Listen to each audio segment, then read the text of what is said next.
Great morning. मी Rajkumar Laxmanrao Patil Padampalikar from Telangana.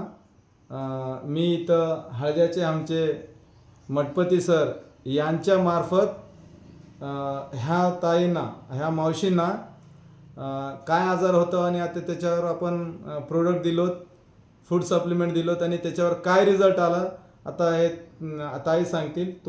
मावशी तुमचं नाव सांगून सांग.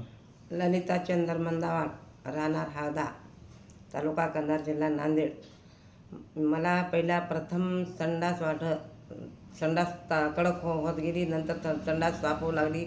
त्याच्यामध्ये रक्त पडू लागलं. ते रक्तामध्ये खूप 15 दिवसापासून आजार होता आहे रक्ताचा. हे 3 दिवसामध्ये मी बॉटल घ्याले ते त्याकडून मला फरक पडला आहे.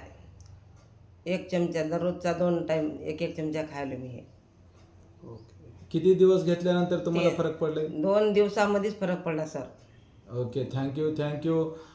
सगळ्यांना काय सांगताल तुम्ही ह्याच्याबद्दल? मित्रांना मी सगळ्यांना हेच सांगेन की हे जे मी पिंटू महाराजांना मला दिलं आहे औषध, त्याच्याकडून मला फरक पडला. कोणी पण याने घ्यावं असं मी सगळ्यांना अर्जून सांगेन. आता बघा, हे अमरोसिया फूड सप्लिमेंट आहे आणि च्यवनप्राश आहे. ह्या मावशींना च्यवनप्राशचं 25 ग्रामचं शॅम्पलचं पीस दिला होता, प्रोडक्ट दिला होता. ह्यांच्यामार्फत नंबर 1 रिझल्ट आलेला आहे आणि हे सर्वांनी घ्यावं असं मावशी सांगतात. मावशी धन्यवाद, थँक्यू.